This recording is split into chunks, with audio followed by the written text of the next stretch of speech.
আপনারা সকলে জানেন, একটি কথা আমি আপনাদের সামনে উপস্থাপনা করতে চাই। আপনারা দেখে থাকবেন সোশ্যাল মিডিয়ায়, যখন শেখ হাসিনার পতন হলো,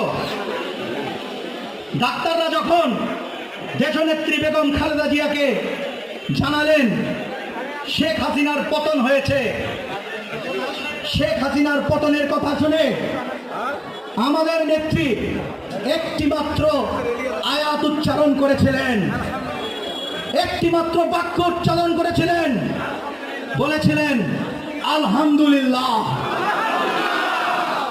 তাই বক্তব্য না বাড়িয়ে সকল শহীদদের প্রতি গভীর শ্রদ্ধা সমবেদনা জানিয়ে, যারা তপ্ত বুলেটকে বুকে ধারণ করে, যাদের রক্ত দিয়ে স্নাত হয়েছে, যাদের রক্ত দিয়ে এই শেখ হাসিনার পাপ মোচন হয়েছে, শেখ হাসিনার বিদায় হয়েছে, তাদের স্মরণ করে আমি আমার বক্তব্য শেষ করছি।